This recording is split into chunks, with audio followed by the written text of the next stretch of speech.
fortaleza. Gracias, Señor, que después de el evento cardíaco por el cual él pasó, tuviste a bien extender tu brazo de amor, de gracia sobre su vida.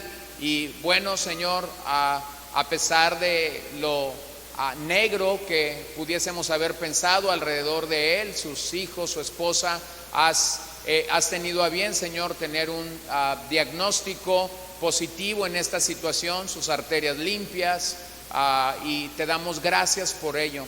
Te damos gracias por la oportunidad que nos has dado de poder brindar compañerismo, fortaleza y cuidado a su vida. Y también oramos, Señor, que bendigas el corazón de aquellos que han estado alrededor de nosotros durante estos días para fortalecernos, para extender tu amor y tu gracia por nuestra familia. En todo, Señor, te damos gracias, en todo te glorificamos y te bendecimos. En el nombre de Jesús oramos en esta hora. Amén y amén. Bueno, vamos a ir a la palabra de Dios esta noche y Benjamín va a compartir con nosotros, así que vamos a abrir nuestro corazón para recibir la palabra de Dios en esta noche.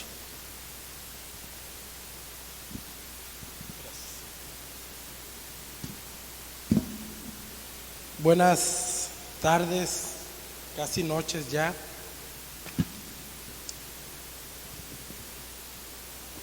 Vamos a tomar unos minutos para entregarle este tiempo al Señor, como ya lo hacíamos ahorita. Vamos a tomar esos minutos para exponer su palabra delante de Él. Amado Dios, te damos gracias, Señor, esta noche, Dios, como lo comentaba ahorita nuestro pastor, por la obra, Padre, que estás haciendo, Padre, en nuestro hermano Fernando, Padre. Gracias porque estás obrando también en otras peticiones, Padre, que levantamos de oración por enfermos, Padre, en medio de la congregación, Dios. Gracias, Señor, y también te pedimos, Padre, que esta noche, Padre, tú hables a nuestras vidas, hables a nuestros corazones, que esta tu palabra, Padre, sea expuesta con el diseño, Padre, y con el propósito que tú tienes para nosotros el día de hoy.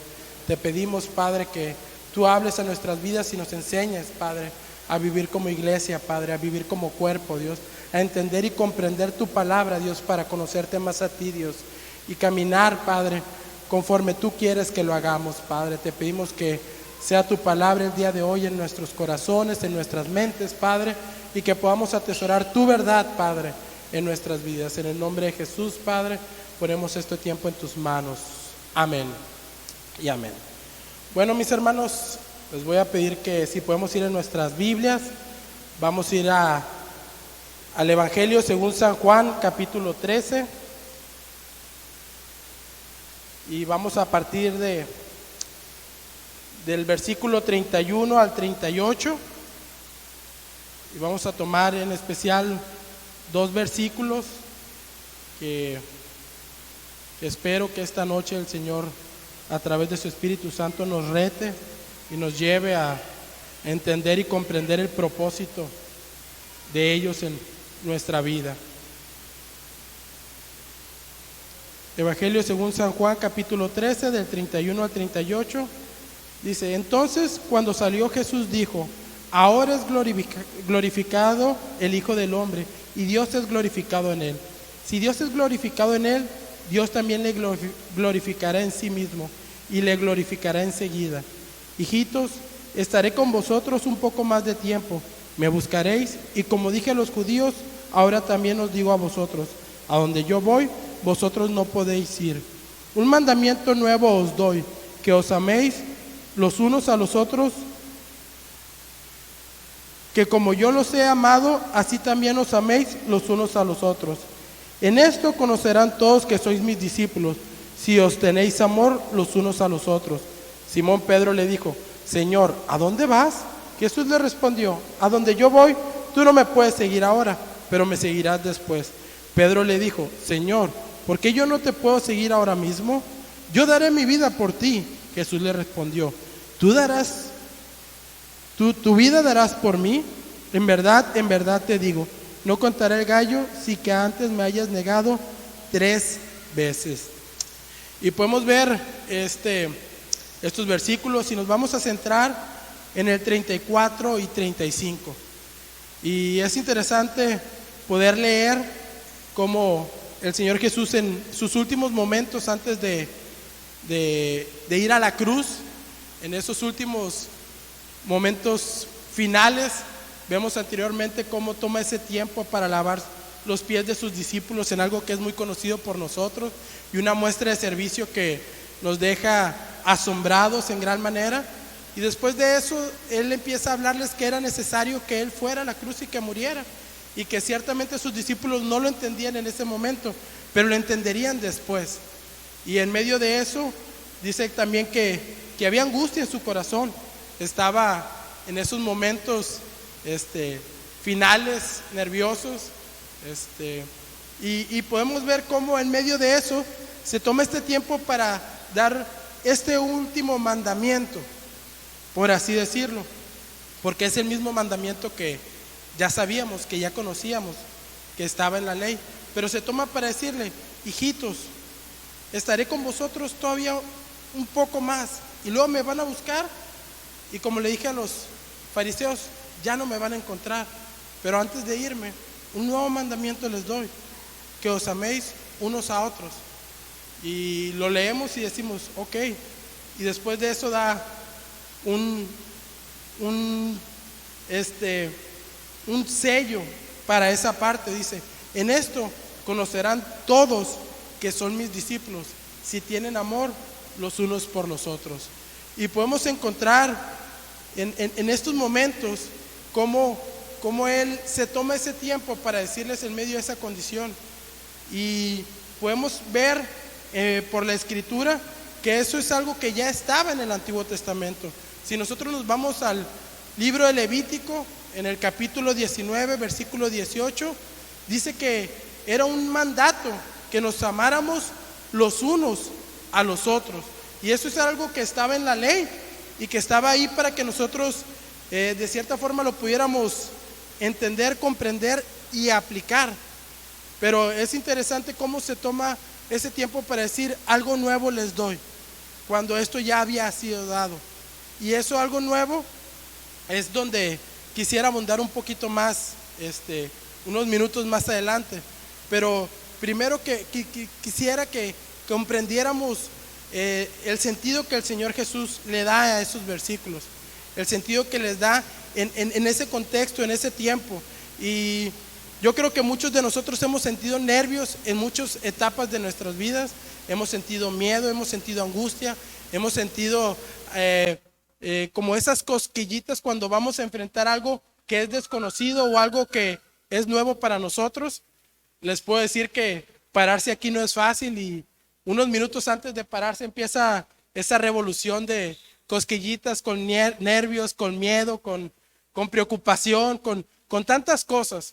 Y no solo el pararse aquí, cuando me imagino empiezan los que ministran alabanza, o cuando estás por primera vez en un trabajo, o cuando vas a hacer alguna actividad que normalmente no haces, hay esa sensación. Y es lo que estaba pasando en ese momento a Jesús como hombre. Está en un momento para el cual se había preparado, el cual estaba escrito desde el principio, y faltaban unas horas para que Él estuviera en esa cruz. Y antes de eso se toma ese tiempo y decirles: ¿saben qué? Un nuevo mandamiento les doy. Ese mandamiento que se amen los unos a los otros. Y ya no pone el estándar como estaba en el libro de Levítico 19, 18. Ya lo extiende un poquito más y dice: como yo los he amado, así también deben de amarse los unos a los otros. Y le pone ese, podríamos decir en estos tiempos modernos, ese plus o ese extra o esa connotación que lo hace un poco más interesante. Y digo un poco no porque sea poco en cantidad, sino porque esa instrucción ya la teníamos y ya la habíamos visto, pero se toma ese tiempo para hacerlo. Y estudiando y preparando un poquito este pasaje, me iba a otra parte de la Escritura, en Mateo capítulo 5, y podemos ver del 17 en adelante cómo el Señor, ahí en medio de lo que conocemos como el Sermón del Monte, despuesito de dar las bienaventuranzas, empieza a dar esas enseñanzas que están en las Escrituras. Y decía el Señor Jesús, oíste que fue dicho. Y le ponía un extra, le ponía ese plus del que les comentaba. Por ejemplo, si vamos en nuestra escritura a Mateo 5, por ejemplo, no lo busques, se lo voy a leer aquí. Yo creo que la mayoría ya los tenemos identificados. Y dice, por ejemplo, en el 31, habéis oído, que se dijo que cualquiera que repudie a su mujer, que le dé carta de divorcio.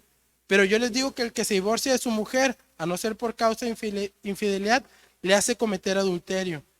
Y empieza a ponerle un extra. Y lo dice en el 38, habéis oído que se dijo, ojo por ojo y diente por diente. Pero yo les digo que no resistís al que es malo. Antes bien, cualquiera que te abofetee en una mejilla, ponle también la otra. Y empieza a dar una serie de instrucciones que empiezan a tratar con el corazón de los que ahí estaban escuchando. Y empieza a tratar con el corazón de sus discípulos. Y les empieza a decir, ustedes conocen la Escritura, ustedes tienen la ley atesorada en su mente y en su corazón.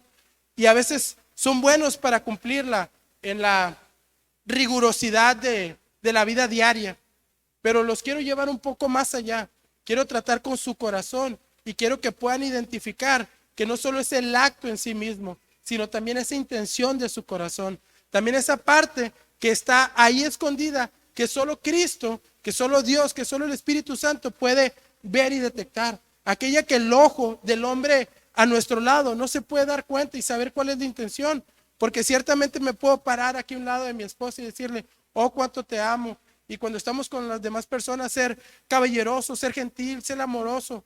Pero Dios conoce mi corazón. Y en esos,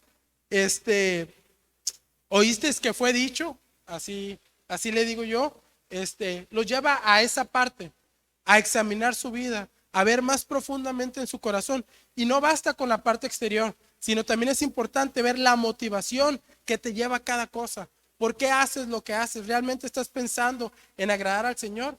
¿Realmente le sirvo a mi esposa, le sirvo a mis hijos porque quiero glorificar a Dios? ¿O lo hago por una reputación a los de mi alrededor? ¿O lo hago para ganar buen testimonio con las personas aquí mismo en la iglesia? Y la verdad es que tenemos que cuidar esa parte. Tenemos que entender cuál es el propósito con lo que hacemos, tratándose para el Señor y para cualquier hecho o acontecimiento que hagamos. También en este contexto veíamos, les hablaba ahorita de cuando el Señor Jesús lava los pies de sus discípulos y lo hace con los 12, entre ellos el que pues sabemos y entendemos que no era discípulo, Judas, le lava sus pies. Y antes de dar este mandamiento, le pide que salga y que haga lo que debía de hacer. Dice en el texto que sus discípulos pensaron que hablaba de ir a hacer las compras porque era el encargado de la bolsa, el que administraba y el que movía el dinero, los recursos. Pero realmente le estaba pidiendo que saliera. ¿Por qué? Porque iba a tratar con sus discípulos, con sus verdaderos discípulos. Iba a tratar con aquellos que un día cuando él partiera y fuera crucificado y subiera en gloria, ellos iban a encargar de propagar esta parte. Ellos iban a encargar de ir más allá, no solamente en lo que era el mandato de la enseñanza, sino en la vida que tenían que vivir como discípulos. Y les pide que salgan. Y luego les da este mandamiento. Le pide a Judas que no estuviera presente. Le pide que salga y no está presente. Y entonces les habla al corazón de ellos y les da este nuevo mandamiento o este mandato. Y les dice que en esto los demás iban a conocer que realmente ellos eran sus discípulos. Y parafraseando un poquito esto, les dice, si no tienen amor, si realmente no tienen este amor que yo les he modelado, que yo les he dado, que yo les he enseñado, pues realmente las personas alrededor pues va a ser como un metal que resuena o un tímbalo que retiñe. Va a ser palabras al viento. Pero si realmente le ponen esa parte, si realmente ponen ese amor, verdaderamente ellos van a ver que son mis discípulos, que son mis seguidores. Y lo que yo he hecho y lo que yo he compartido con ustedes, lo van a propagar. Y era necesario que no estuviera ahí Judas en medio de ellos. Y me gusta la respuesta de Pedro a este nuevo mandamiento. Y la respuesta es prácticamente lo ignoró, se lo saltó, se lo brincó. Y le dice, ¿cómo que a donde tú vas yo no puedo ir? Y la parte del mandamiento queda como en el aire, no le dice nada. Y le dice, yo daré mi vida por ti, yo pondré mi vida por ti. Y, y, y Jesús le responde, ¿tu vida darás por mí? Ciertamente, un día, cuando el gallo cante, me vas a negar 3 veces. ¿Cómo que tu vida vas a poner por mí? Pero es interesante cómo ver años después, realmente ese mandamiento fue un sello en el corazón de Pedro. Ese mandamiento él va y lo promueve y lo predica y lo vive, que es la parte más interesante. Podríamos creer que Juan, el autor de este evangelio y de las cartas, de la primera, segunda, tercera carta de Juan, ahorita vamos a ir a ellas, pues no le iba a costar tanto trabajo. Pero se nos olvidamos que un día él fue llamado hijo del trueno. Un día fue llamado, junto con su hermano, pues hijos del trueno. O sea, era un hombre, pues también a lo mejor, con un temperamento fuerte. Pero como la obra de Dios llega y los transforma y hace realmente su obra en ellos. Y después podemos ver esta transformación y podemos ver a Juan hablando de ese amor. Tú lees las 3 cartas y te das cuenta que era un hombre realmente que les hablaba con una ternura, que realmente vivía una ternura, que realmente ponía toda de su parte.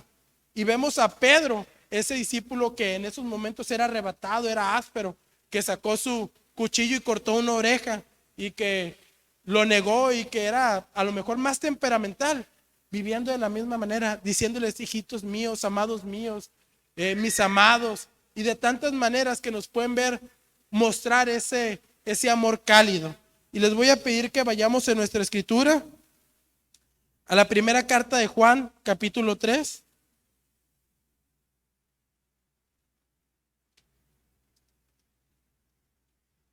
Primera carta de Juan, epístola, capítulo 3. Y vamos a leer del 13 al 18. Y dice, hermanos, no os maravilléis si el mundo os odia. Nosotros sabemos que hemos pasado de muerte a vida, porque amamos a los hermanos. El que no ama, permanece en muerte. Todo el que aborrece a su hermano es homicida, y vosotros sabéis que ningún homicida tiene vida eterna permanente en él. En esto conocemos el amor, en que él puso su vida por nosotros. También nosotros debemos poner nuestras vidas por nuestros hermanos. Pero el que tiene bienes de este mundo y ve a su hermano tener necesidad y cierra su corazón contra él, ¿cómo puede morar el amor de Dios en él? Hijitos, no amemos de palabra ni de lengua, sino de hecho y en verdad. Y no sé a ti, pero esa última parte, pues sí pega, ¿no? No amemos de palabra ni de lengua.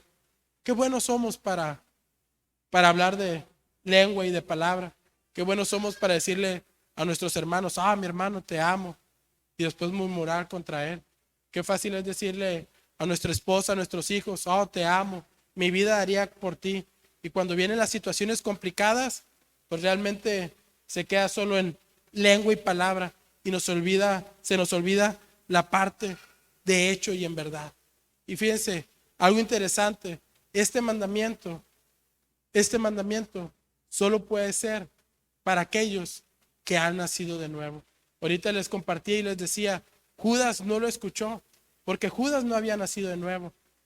Pero aquí en el capítulo 3, versículo 14, dice, nosotros sabemos que hemos pasado de muerte a vida porque amamos a los hermanos. El que no ama permanece en muerte. Y nosotros podemos ver cómo Judas realmente no amaba. ¿Por qué? Porque puso sus intereses primeros que los intereses del reino. Fue capaz de vender al Señor, y aunque sabemos que así estaba escrito, fue capaz de venderlo por dinero y poner sus intereses primero que los del Señor. Mi hermano, Si nosotros hemos nacido de nuevo, si nosotros realmente hemos sido comprados por esa preciosa sangre, este es un mandato para nosotros. Esto es algo que debemos de vivir y debemos de practicar. Y como dice aquí en la Escritura, en el versículo 18, no de lenguas ni de palabras, sino de hecho y en verdad. Esto es un reto para nuestras vidas. Queremos identificarnos como realmente que amamos un cuerpo, que realmente amamos una iglesia. No es de palabra, no es de lengua, es de hecho y en verdad. Le voy a pedir que vayamos ahí adelantito, en el capítulo 4. Hay una vuelta, la que sigue o ahí mismo. Y vamos a leer el 7 al 20. Del 7 al 21, lo vamos a leer de manera rápida. Amados, amémonos unos a otros, porque el amor es de Dios, y todo el que ama es nacido de Dios y conoce a Dios. El que no ama no conoce a Dios, porque Dios es amor. En esto se manifestó el amor de Dios en nosotros, en que Dios ha enviado a su Hijo unigénito al mundo para que vivamos por medio de Él. En esto consiste el amor, no en que nosotros hayamos amado a Dios, sino en que Él nos amó a nosotros y envió a su Hijo como propiciación por nuestros pecados. Amados, si Dios así nos amó, también nosotros debemos amar los unos a los otros. A Dios nadie le ha visto jamás. Si nos amamos unos a otros, Dios permanece en nosotros y su amor se perfecciona en nosotros. En esto sabemos que permanecemos en Él y Él en nosotros, en que nos ha dado a su Espíritu. Y nosotros hemos visto y dado testimonio de que el Padre envió al Hijo para ser el Salvador del mundo. Todo aquel que confiesa que Jesús es el Hijo de Dios, permanece en Él y Él en Dios. Y nosotros hemos llegado a conocer y hemos creído el amor de Dios que tiene para nosotros. Dios es amor, y el que permanece en amor, permanece en Dios, y Dios permanece en Él. En esto se perfecciona el amor en nosotros, para que tengamos confianza en el día del juicio.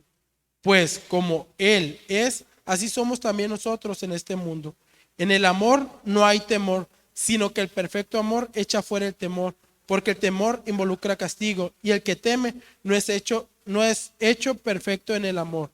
Nosotros amamos porque Él nos amó primero. Si alguno dice, yo amo a Dios, y aborrece a su hermano, es un mentiroso.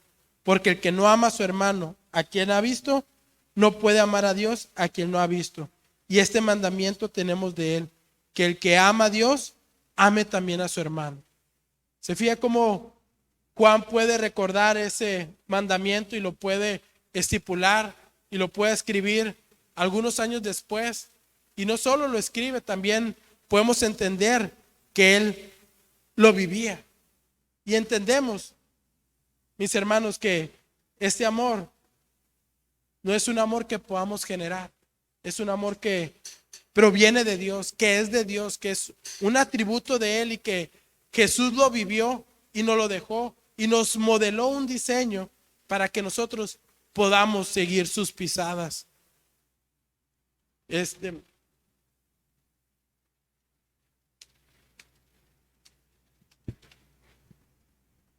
R.C. Sproul menciona que en el Nuevo Testamento se utiliza principalmente dos palabras para referirse al amor.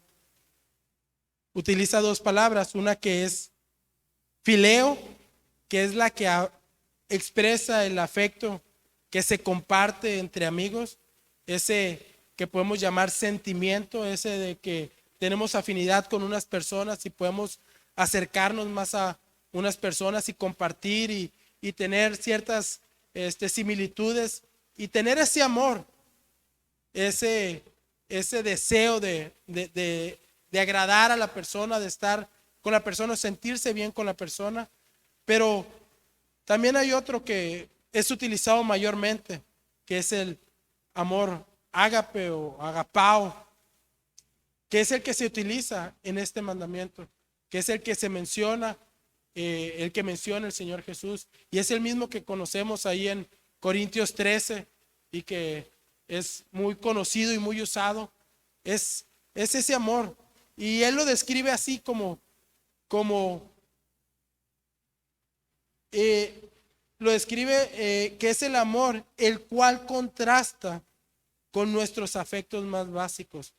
Su rango más distintivo es la falta de interés propio y procede de un corazón que se interesa y se preocupa por los demás. Lo describe como ese amor despegado de sí mismo.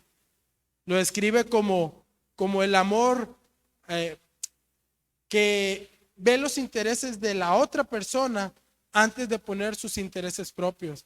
Y si podemos ver ese ejemplo en Jesús, pues realmente estamos entendiendo cómo debe de ser. Juan 3:16, muy conocido, dice: porque de tal manera amó Dios al mundo, que ha dado a su Hijo unigénito, para que todo aquel que en él cree no se pierda, mas tenga vida eterna. Y entendemos como ese mensaje de que Jesús iba a venir un día a morir por nosotros, por todos aquellos que Él había destinado desde antes de la fundación del mundo. Y vemos esa característica: se dio. Y vemos cómo el Señor Jesús vino a vivir esta vida con un propósito mayor que sus propios intereses, que era hacer la voluntad del Padre, que era llevar una salvación y proveer una salvación que venía de Dios y que el hombre nunca iba a poder alcanzar por sí mismo. Una salvación que va más allá de lo que el hombre puede incluso querer alcanzar en sus propias fuerzas. Es algo que es un regalo de Dios, pero que es inalcanzable al esfuerzo humano. Y esa es la forma en la que Él muestra su amor. Y esa es la forma en la que dice: los intereses míos no son mayores que los intereses de mi Padre. Y los intereses de mi Padre es que un día nosotros pudiésemos ser salvos por la obra de Cristo. Y aún más allá. Entonces, este tipo de amor es un amor que no es una sugerencia. Por eso tomé esa parte, por ese eco que le pone: un mandamiento nuevo les doy. Es un mandato, no es una sugerencia, no es algo que podamos decir: no, pues al hermano fulanito se le da muy bien eso de amar, porque identificamos el amor como el apapacho cálido, como las palabras dulces. Pero realmente el amor va mucho más allá de eso. Este amor del cual estamos hablando es un amor que deja sus intereses propios por los intereses de los demás. Y aquí, como cuerpo, como iglesia, es importante que cada uno de nosotros que hemos nacido de nuevo, que el Señor ha hecho una obra de salvación en nuestra vida, podamos ponerlo por obra y por práctica. Es un distintivo de la iglesia. Es un distintivo que Cristo nos dio para que podamos mostrar aquí adentro de la iglesia que somos suyos, pero que también los de afuera puedan ver que somos de Cristo. Hace tiempo escuché una frase que me dejó pensativo, y decían que la gente de afuera cada vez cree menos en Dios. Y yo reflexionaba: si Dios es Dios, y la verdad es que la gente de afuera cada vez cree menos en nosotros. ¿Por qué? Porque decimos que debemos hacer y no hacemos. Porque decimos que debemos mostrar y no mostramos. Y las personas de afuera se decepcionan, no de Dios, se decepcionan de nosotros, que decimos que seguimos a Dios, pero no andamos como Él anduvo. Que decimos que somos seguidores de Él, pero nos ve como si no lo siguiésemos.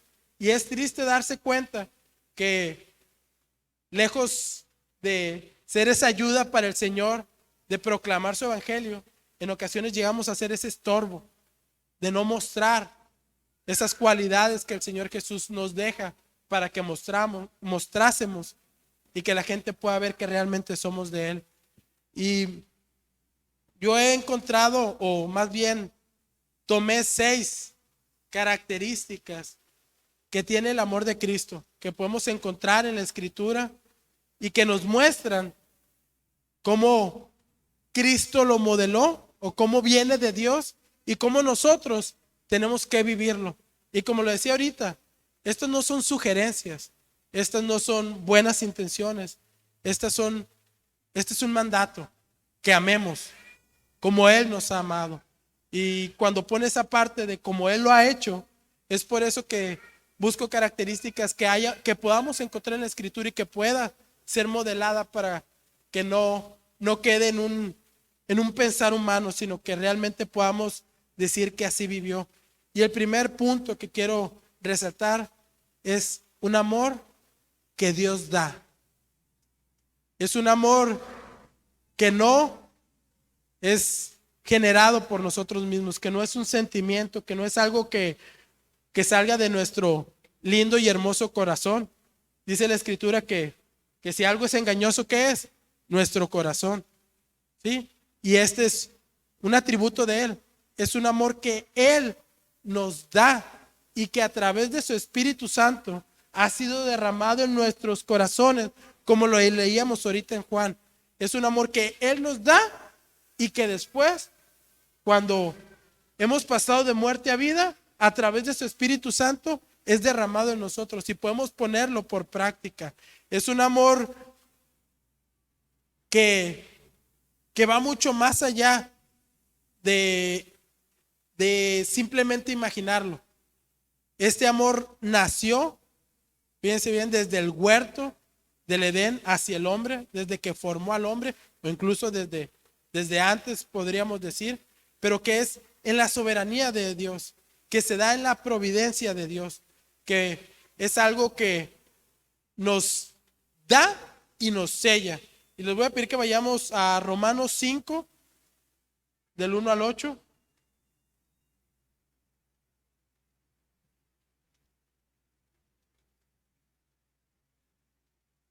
Romanos capítulo 5.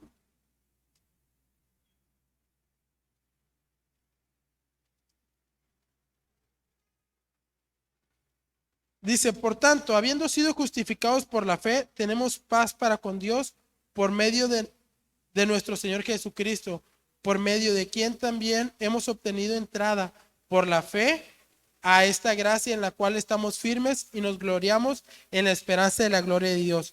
Y no solo esto, sino que también nos gloriamos en las tribulaciones, sabiendo que la tribulación produce paciencia y la paciencia carácter probado y el carácter probado esperanza. Y la esperanza no desilusiona, porque el amor de Dios ha sido derramado en nuestros corazones por medio del Espíritu Santo que nos fue dado. Porque mientras aún éramos débiles, a su tiempo, Cristo murió por los impíos. Porque a duras penas habría alguien que muera por un justo, aunque tal vez alguno se atreva a morir por el bueno. Pero Dios demuestra su amor para con nosotros, en que siendo aún pecadores, Cristo murió por nosotros. Y podemos encontrar que es un amor que Dios da. ¿Sí? Es un amor que Dios nos ha dado. ¿Qué hicimos para merecer ese amor? Nada. ¿Qué hicimos para merecer? Nada. Él no lo dio. Y antes, desde la caída o antes, Él ya tenía preparado de qué forma nos iba a mostrar ese amor a través de la vida de Cristo, a través de esa restauración. Y podemos encontrar que el amor es de Dios. No lo vamos a poder encontrar en nuestras propias fuerzas. Por eso es un distintivo de aquellos que han nacido de nuevo o de aquellos que hemos nacido de nuevo. ¿Por qué? Porque el mundo no lo puede generar. El abrazo, el apapacho, las palabras lindas, las podemos generar, las podemos fingir. Pero el amor que Dios da es de Él y Él lo pone en nosotros. Y es algo que no lo podemos generar. Aparentemente Judas amaba al Señor. Aparentemente estaba con Él. Comía del pan, mojaba el pan y comía de su mano. Estaba con Él, estaba con ellos. Ninguno de los discípulos pudo detectar que era el traidor. ¿Por qué? Porque vivía y se comportaba como tal. En el mundo nos hablan de amor y se comportan como si realmente ese fuera el amor. Pero podemos encontrar que quien no ha nacido de nuevo no puede amar de esta manera. El que no ha nacido de nuevo no puede mostrar este amor. Es un distintivo de un cristiano.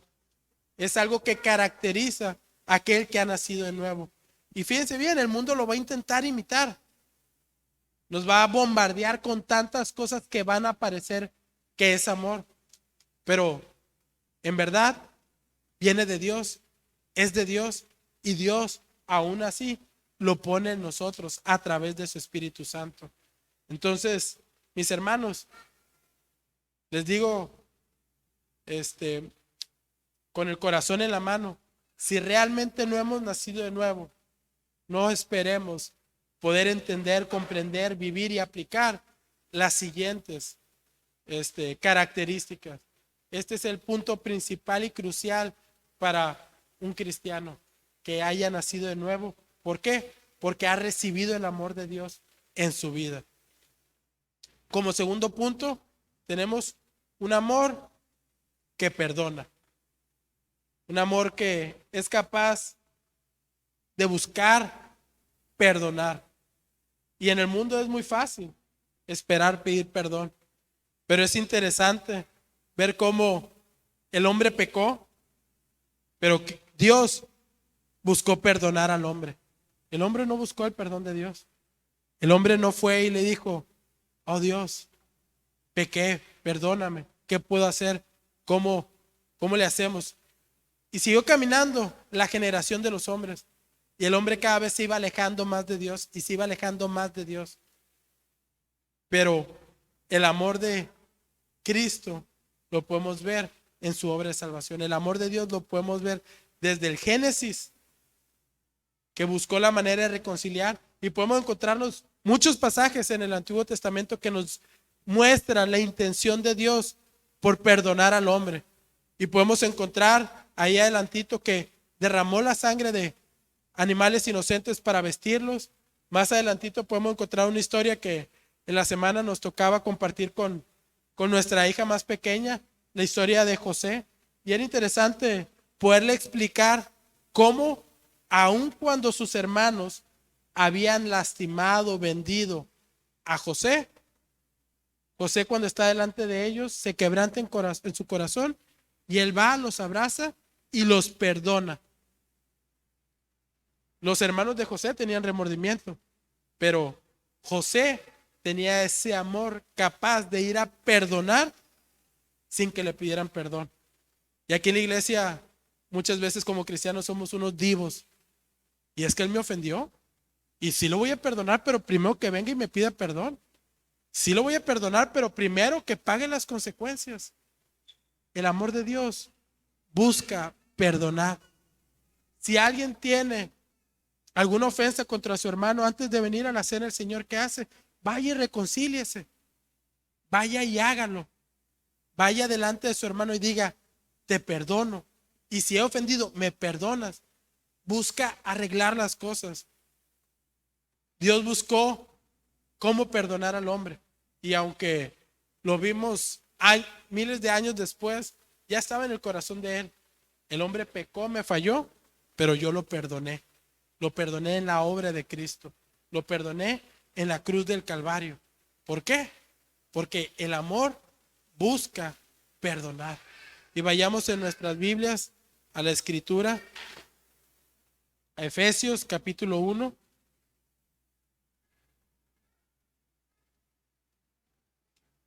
Efesios capítulo 1. Y aquí podemos encontrar de qué manera nos ha perdonado. Y vuelvo a hacer hincapié, como decía en el punto anterior, este perdón es para los que hemos nacido de nuevo, para aquellos que Cristo ha hecho su obra de salvación en nosotros. Y vamos a leer del 1 al 7. Vamos a leer del 3 al 7. Dice: bendito sea el Dios y Padre de nuestro Señor Jesucristo, que nos ha bendecido con toda bendición espiritual en los lugares celestiales en Cristo, según nos escogió en Él antes de la fundación del mundo, para que fuésemos santos y sin mancha delante de Él. En amor nos predestinó para adopción como hijos, para sí mediante Jesucristo, conforme al beneplácito de su voluntad, para alabanza de la gloria de su gracia, que gratuitamente ha impartido sobre nosotros en el amado. En Él tenemos redención mediante su sangre, el perdón de nuestros pecados, según la riqueza de su gracia. ¿Y cómo tenemos ese perdón? Por medio de la cruz. lo sabemos y lo entendemos, pero hemos pensado que fue a la cruz para perdonarnos por algo que todavía no habíamos ni siquiera entendido que habíamos hecho mal. Nos ha caído el 20 que el amor de Dios nos perdonó aun cuando nosotros no entendíamos, y aún hasta el día de hoy nos cuesta trabajo entender lo que causamos, cómo nuestra maldad y nuestro pecado lo llevó a Él la cruz. Y a Él le plació que aquellos que Él había destinado para salvación, un día pudiésemos ser perdonados por la sangre de Cristo. A Cristo le costó su sangre, algo que a nosotros a veces no nos cae el 20 y nos cuesta trabajo poder entender que nos perdonó antes incluso de que nosotros pudiésemos haber sentido en nuestro corazón siquiera la intención, el sentimiento o como le quisiésemos llamar. El amor en el mundo, o lo que intenta el mundo de repente vendernos, es el hecho de, si alguien te ofendió, pues perdona. Si viene y te pide perdón, pero tú cómo vas a ir a buscar que alguien te pida perdón. Eso sería como muy bajo, como desgastarse. Pero la verdad es que tendríamos que aprender eso de Cristo. Tendríamos que aprender a vivirlo. Si alguien nos ha ofendido por amor a Dios, deberíamos de ser capaces de llegar y decir, ¿sabes qué, mi hermano? Te perdono. A lo mejor ni te diste cuenta, pero fui herido por un comentario, por una actitud, por un detalle, por un desaliento, por lo que sea. Pero soy capaz de perdonarte y de generar ese perdón porque el amor de Cristo está en mi vida. Entonces, fíjese bien, el amor es de Dios, Él lo pone en nosotros. El amor nos perdona y nos enseña que debemos perdonar. Tercer punto, no nos vamos a quedar en el perdón. Y algo que tenemos que hacer es restaurar. Y me encanta entender y comprender que hubiera sido a lo mejor una tarea fácil que Dios hubiera dicho, ok, el hombre pecó, voy a enviar a mi hijo para que cubra su falta y tengan libre acceso al cielo y quedarse ahí. Pero Él no solo buscó eso, también buscó restaurar la relación entre el hombre y Dios. El hombre, aun cuando ha sido perdonado, no fuese capaz de buscar una restauración. La restauración Él no las está dando. Y Él viene y nos quiere restaurar. Nosotros hemos escuchado esa frase coloquial muy utilizada en el mundo: perdona pero no olvides, para que no te vuelvan a dañar. Perdona, pero aprende de eso y no vuelvas a ser confiado. Aquel hombre que a lo mejor en algún tipo de negocios fue fraudeado y Dios lo lleva y dice en su corazón, pues tengo que perdonar, pero no voy a olvidar, tengo que aprender. Aquí vemos cómo no solo es perdonar, también es restaurar. Y qué importante es que un verdadero cristiano sea capaz de restaurar. En un mundo tan caído y tan dolido y tan lastimado, que seamos capaces no solo de perdonar o buscar ser perdonados, sino también de restaurar, de ir más allá en ese precepto. Y les voy a invitar ahí mismo, en Efesios capítulo 2. Efesios capítulo 2. Y vamos a leer del 6 en adelante. Dice, y con Él nos resucitó, y con Él nos sentó en lugares celestiales en Cristo Jesús, a fin de poder mostrar en los siglos venideros las sobreabundantes riquezas de su gracia, por su bondad para con nosotros en Cristo Jesús. Porque por gracia habéis sido salvados por medio de la fe, y esto no es de nosotros, sino que es don de Dios, no por obras para que nadie se gloríe, porque somos hechura suya, creados en Cristo Jesús para hacer buenas obras, las cuales Dios preparó de antemano para que anduviésemos en ellas.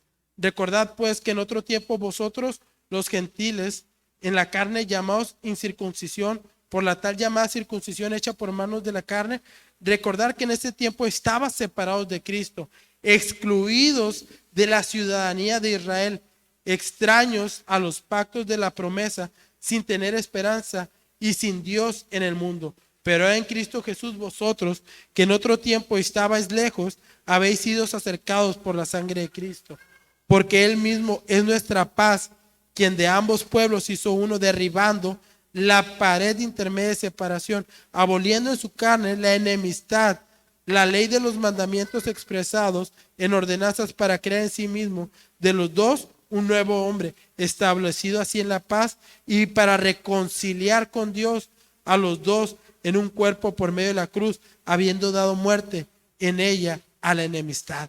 Y podemos encontrar como de dos pueblos, sí, judíos y gentiles, pero dio paz para con Dios y para reconciliar con Dios, dice el 16, a los dos en un cuerpo por medio de la cruz.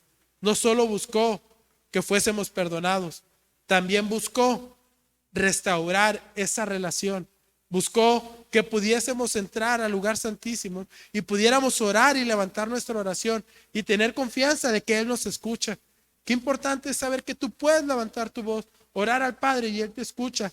Y lo que antes había de enemistad por nuestro pecado, no solo fue perdonado, sino que también restauró ese camino para que nosotros pudiésemos tener esa relación con Dios. Esa relación a lo mejor que Adán y Eva gozaron de poder hablar con Dios de esa manera, y que por el pecado fue rota y por la sangre de Cristo fue perdonada, y no solo eso, fue restaurada. Así que, hermanos, tenemos que restaurar nuestras relaciones. No solo tenemos que perdonar, no solamente tenemos que recibir ese amor de parte de Dios, también tenemos que restaurar. Tenemos que restaurar aquellas relaciones que a lo mejor hemos salido lastimados o hemos lastimado, pero tenemos que dejarlas en ese libre acceso, en ese poder ir y venir. Entonces, ya tenemos 3 puntos. El amor que Dios nos da, un amor que perdona, un amor que restaura. Ahora, un amor que ora por los suyos. Es decir, en este tiempo, en medio de lo que pasó con nuestro hermano Fernando, y escuchaba los avances que el pastor Gerson nos iba dando, y en algunas ocasiones que me tocó preguntarle y que me contestara en privado, yo podía ver qué tan importante es que oremos los unos por los otros. Qué importante es que estemos orando los unos por los otros. A veces sí tengo una petición y nos unimos y lo hacemos, o lo vemos en el grupo y levantamos. Pero qué importante es que estemos orando los unos por los otros. Y tenemos ejemplo de nuestro Señor Jesús. Primero, sus discípulos les dicen, enséñanos a orar. Y el Señor les dice, bueno, cuando oren, oren así. Pero vemos en Juan capítulo 17, y no le voy a pedir que vayamos en él porque es todo el capítulo, pero vemos cómo nuestro Señor Jesús ora por sus discípulos y le pide al Padre y les ruega y les dice, aunque están en el mundo, no son del mundo. Cuídalos, así como yo los he cuidado cuando estaba con ellos. Sé tú con ellos. Los pongo en tus manos, les estaba diciendo. Cuídalos porque realmente van a vivir tribulaciones, van a padecer persecución, van a ser llevados de aquí para allá. Pero ¿en qué manos van a estar más seguras que en tus manos? Parafraseando un poquito lo que el Señor Jesús hace en esa oración, y le invito, ahorita por cuestiones de tiempo no vamos a ir a él, pero léalo y podemos encontrar cómo nosotros podemos orar por nuestros hermanos, cómo nosotros podemos tomar parte de esa oración y hacerla por nuestros hermanos que están en necesidad. Cómo podíamos orar y seguimos orando por nuestro hermano Fernando, que acaba de pasar por esto, por nuestros hermanos que están en diferentes situaciones de salud, como orábamos ahorita por nuestra hermana Lili, por nuestra hermana Denis, y por tantos que están en situaciones complicadas. El amor de Dios, el amor que ha sido derramado en nosotros nos lleva a orar por ellos. Ahorita que leíamos, no amemos en hechos, no amemos en palabras ni de lengua, sino en hechos y en verdad. Aquí es una forma de amar, una forma que no es vista, que no es reconocida, que no es alabada, que no es exaltada. Créame, mi hermano, nunca le van a llegar y le van a decir, ¿cómo amas a tus hermanos? Por todo lo que oras en secreto. No, eso solo lo va a ver el Padre. Pero es una forma en la que nosotros vamos a mostrar que ese amor que ha sido dado en nosotros y que es capaz de llevarnos a perdonar y restaurar, también es capaz de llevarnos a orar. Es un amor que nos lleva a orar por los demás. Es un amor que está en constante oración con el Padre, porque le amamos, y por nuestros hermanos que están pasando en diferentes circunstancias o situaciones. Y vamos a pasar a otro punto. Ya tenemos un amor que Dios nos da, que perdona, que restaura, que ora. Un amor que sirve. Un amor capaz de servir a otros. Un amor que nos lleva a, como lo decíamos ahorita, no ver nuestras necesidades, sino ser capaces de ver las necesidades de los otros. Ahorita que leíamos en Juan, en la primera carta de Juan, y es un pasaje que en lo personal, siempre que lo leo en voz alta lo leo mal, pero me gusta mucho y mi esposa siempre me está corrigiendo. Y dice, aquel que tiene bienes, ¿cómo mora el amor de Dios? Si tienes bienes de este mundo y ves a tu hermano tener necesidad y no eres capaz de suplir esa necesidad. Lo estoy parafraseando un poquito, pero el amor sirve. El amor nos lleva a darnos y a gastarnos y a gastar de lo que tenemos y de lo que somos por nuestros hermanos. ¿Sí? Y tenemos ejemplo. Vamos a ir rapidito ahí en Mateo capítulo 20. Y es un pasaje conocidísimo. Tal vez no tan aplicado, pero sí conocido. Y vamos a leer del 20 en adelante. Y aquí está el Señor Jesús con esos discípulos, hijos de Zebedeo, que después les iba a llamar hijos del trueno. Dice, entonces se acercó la madre de los hijos de Zebedeo con sus hijos, postrándose ante él y pidiéndole algo, y le dijo, ¿qué deseas? Ella le dijo, ordena que en tu reino estos dos hijos míos se sienten, uno a tu derecha y otro a tu izquierda. Pero respondió Jesús, dijo, no sabéis lo que pedís. ¿Podéis beber de la copa que yo voy a beber? Ellos le dijeron, podemos. Él les dijo, mi copa ciertamente beberéis, pero sentarse a mi derecha y a mi izquierda no es mío el concederlo, sino es para quien ha sido preparado por mi Padre. Al oír esto, los 10 se indignaron contra los dos hermanos, pero Jesús, llamándolos junto a sí, dijo, ¿sabéis que los gobernantes de los gentiles se enseñorean de ellos y que los grandes ejercen autoridad sobre ellos? No ha de ser así entre vosotros, sino el que quiera entre vosotros llegar a ser grande, será vuestro servidor. Y el que quiera entre vosotros ser el primero, será vuestro siervo. Así como el Hijo del Hombre no vino para ser servido, sino para servir y para dar su vida en rescate por muchos. Aquí podemos encontrar que el Señor Jesús vino a servir. ¿Y cómo nos sirvió? ¿Cómo nos sirvió? De tantas maneras, pero la más importante, dio su vida por nosotros. Mi hermano, si usted y yo estamos aquí es porque Él dio su vida por nosotros. Y nosotros pensamos, es que ya le servía al hermano. Es que en situaciones, por ejemplo, cuando teníamos algún enfermo de COVID y como iglesia proveíamos de alimentos, podríamos pensar, es que ya llevé 2, es que ya hice. Aquí tenemos un ejemplo, porque el Hijo del Hombre no vino para que le sirviesen. En el mundo eso buscan, que Él me sirva. En el mundo, ¿me amas? Ok, quiero que ver ese amor, que me sirvas. Pero aquí nos está enseñando un camino diferente. ¿Amas? Sirve. Yo te amé. ¿Cómo? Entregué mi vida por ti. ¿Por qué? Porque no vine a esta tierra para que todos me alabaran como el Señor. Vine a esta tierra para dar mi vida en servicio y en rescate por todos ustedes.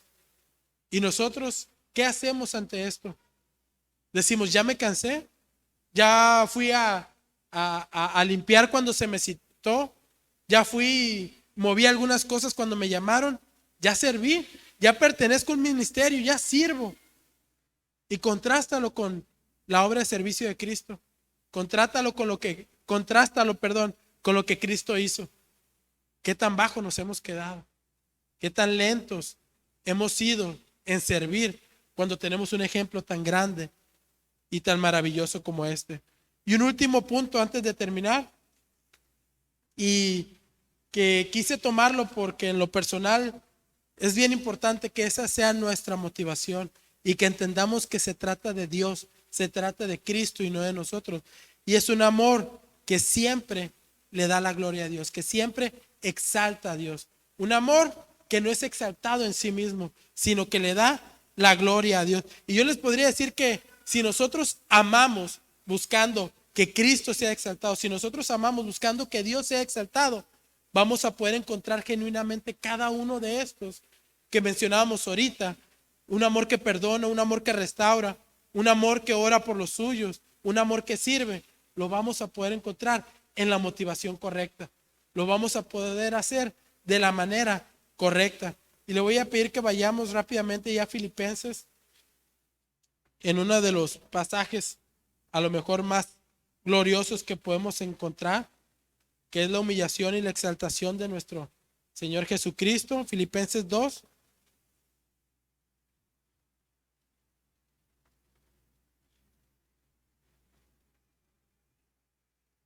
Filipenses capítulo 2. Y vamos a leer del 1 al 11. Por tanto, si hay algún estímulo en Cristo, si hay algún consuelo de amor, si hay alguna comunión del Espíritu, si algún afecto y compasión, haced completo mi gozo, sintiendo del mismo sentir, conservando el mismo amor, unidos en espíritu, dedicados a un mismo propósito. Nada hagan por egoísmo o por vanagloria, sino con una actitud humilde. Cada uno de vosotros considera al otro como más importante que a sí mismo, no buscando cada uno sus propios intereses, sino más bien los intereses de los demás. Haya pues en vosotros esta actitud que hubo también en Cristo Jesús, el cual, aunque existía en forma de Dios, no consideró ser igual a Dios como algo a cosa que aferrarse, sino que se despojó a sí mismo tomando forma de siervo, haciendo semejante a los hombres, y hallándose en forma de hombre, se humilló a sí mismo, haciéndose obediente hasta la muerte y muerte de cruz, por lo cual Dios también le exaltó hasta lo sumo y le confirió el nombre que es sobre todo nombre, para que en el nombre de Jesús se doble toda rodilla de los que están en el cielo y en la tierra y debajo de la tierra, y toda lengua confiese que Jesucristo es el Señor, para la gloria de Dios Padre.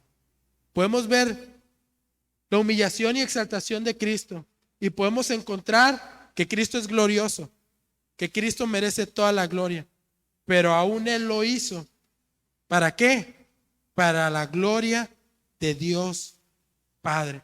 La motivación de Jesucristo, si lo podríamos decir así, como hombre en esta tierra, no era otra cosa sino que darle gloria a Dios Padre. Y pudo venir y modelarnos este ejemplo de amor, y pudo enseñarnos cada uno de estos puntos que compartíamos ahorita, y a lo mejor mucho más.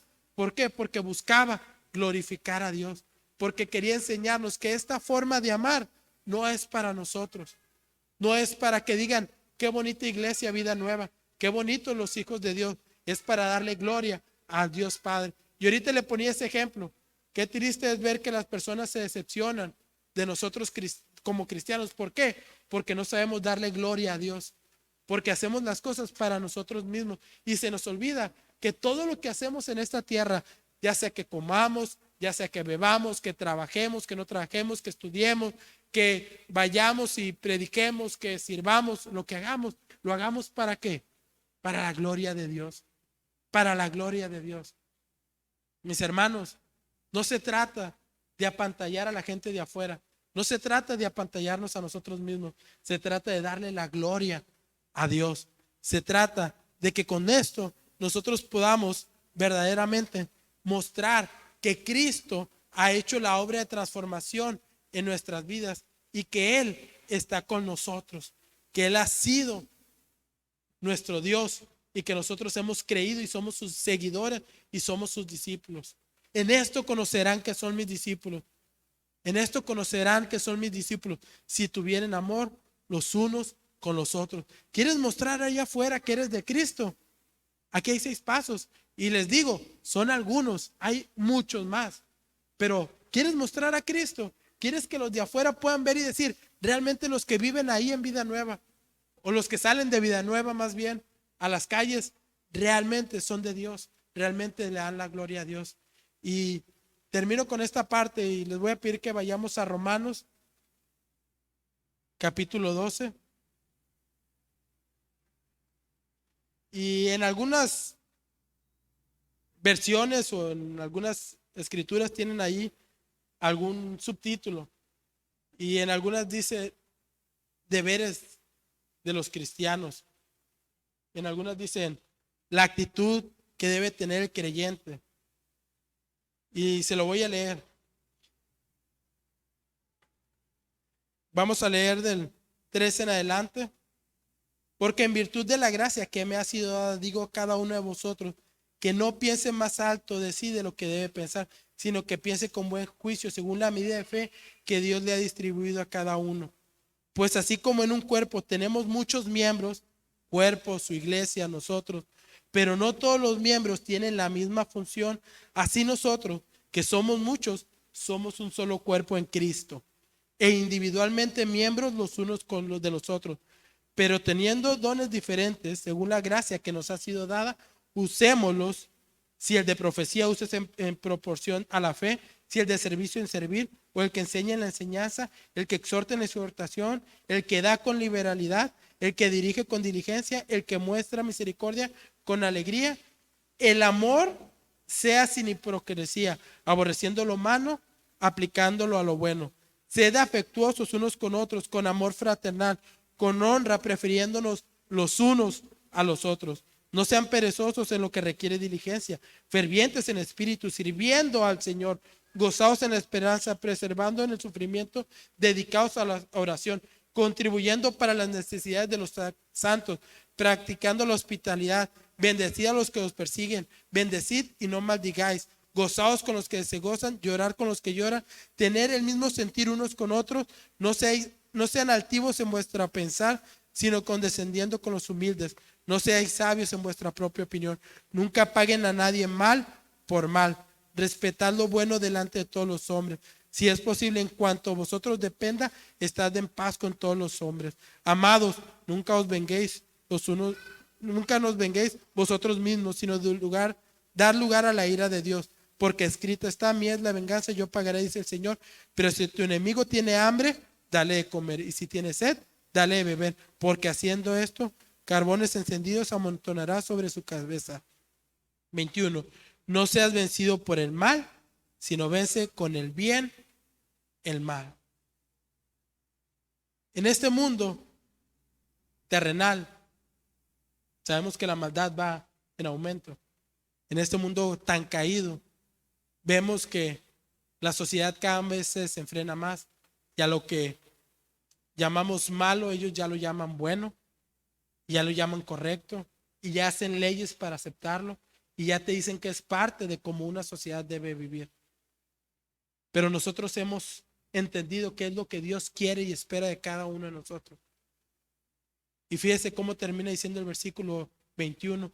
Podemos encontrar aquí en todo el capítulo 12, podemos encontrar un montón de cosas que podemos hacer para mostrar a Cristo, cómo debemos de vivir como hermanos, cómo siendo un solo cuerpo, aunque somos muchos, tenemos que cooperar cada uno de nosotros para mostrar a Cristo allá afuera. Y en medio de esta sociedad tan perdida, en medio de esta sociedad tan deplorable,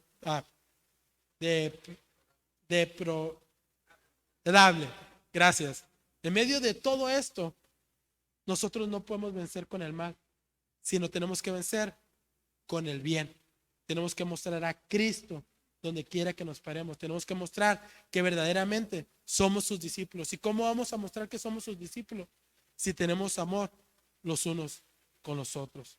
¿Cómo vamos a mostrar que realmente Cristo está en nuestra vida? Porque hemos entendido cada uno de estos puntos. Y como le decía ahorita, no son limitativos, no son los únicos, pero fueron 6 puntos que Dios puso en mi corazón que trajese para ustedes y se los mostrara. ¿Con qué intención? Que podamos mostrar que no somos simplemente aquellos que dicen que siguen a Cristo, sino que verdaderamente mostramos que somos sus discípulos. Mis hermanos, tenemos que amar en hecho y en verdad, ya no más con palabras, ya no más con frases bonitas en el Face o estados que hablen de que amo a Cristo.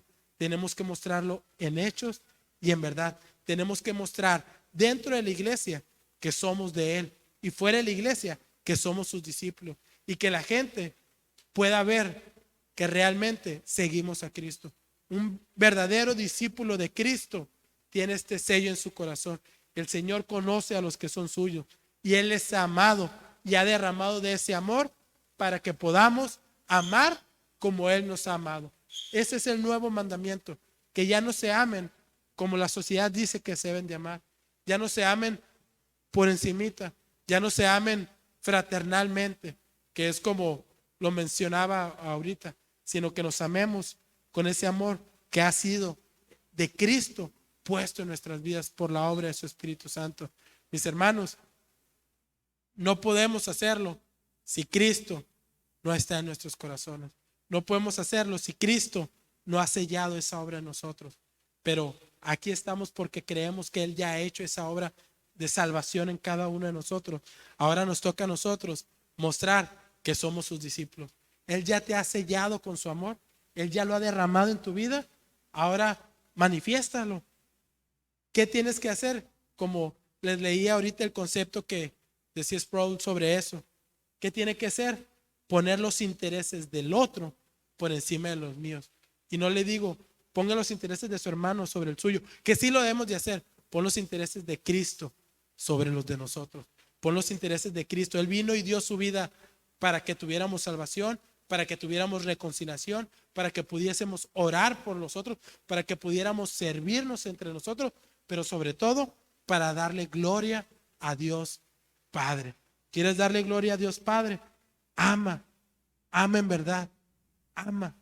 Que ese sea el distintivo que como cristianos tenemos. Amado Dios, te damos gracias, Padre, por tu palabra. Te damos gracias, Señor, porque nada de esto podría ser posible, Padre. Serían palabras huecas si tú no nos hubieses mostrado ese amor en la cruz por la cual tú nos mostraste ese amor y somos perdonados, justificados, somos restaurados, Padre. Tú has hecho una obra de salvación tan grande, Dios, y ha sido por amor a nosotros, sí, pero por amor a Padre también, buscando siempre glorificarlo a Él, Padre. Y te pedimos que ese amor que ya es tuyo, Padre, que proviene de ti, pueda ser derramado, Padre, cada vez más en nosotros y que podamos esforzarnos, Padre. Y como veíamos que a lo mejor en el momento en que ellos caminaron con Jesús hablando de los discípulos, Padre, pues a lo mejor no lo mostraban, pero por el paso del tiempo tú te fuiste perfeccionando en ellos. Que hagas esa misma obra en nosotros, Padre. Síguete perfeccionando en cada uno de nosotros, Dios, de tal manera que podamos amar de esa manera, que seamos capaces de amar buscando perdonar, que busquemos restaurar, que estemos siempre orando por los unos por los otros, que tengamos un amor que sirve, pero sobre todo que cada cosa que hagamos, que cada deseo de nuestro corazón, que cada intención profunda de nuestra vida sea darte gloria a ti, Padre, sea exaltarte a ti, nuestro Dios, que todo lo que hagamos lo hagamos con un corazón que busque agradarte a ti por encima de nosotros mismos o aún por encima de esta sociedad. Te pedimos, Padre, que tú hagas esa obra de transformación que el hombre no puede hacer en sí mismo, que nosotros no podemos hacer por más que querramos, porque necesitamos de tu Espíritu Santo obrando y trayendo y refrescándonos con ese amor que tú nos mostrabas ahorita a través de tu palabra, y que lo podamos poner por obra y por práctica cada día de nuestras vidas. Enséñanos a Vida Nueva y a todos nuestros hermanos que nos ven a través de la transmisión a mostrar a Cristo en medio de una sociedad que cada vez se decepciona más de Dios, y podamos mostrarles cómo es tu amor, y que podamos restaurar en la medida, Señor, que tú así lo decidas, esta sociedad con la forma correcta, que no seamos vencidos por la corriente o por el mal, sino que venzamos con el bien el mal. En el nombre de Jesús te damos las gracias, Padre, y te pedimos que seas tú con nosotros cada día, Padre. En el nombre de Jesús. Amén. Bueno, mis hermanos, Dios les bendiga. Estamos despedidos, y no se le olviden, sigamos orando por nuestros hermanos,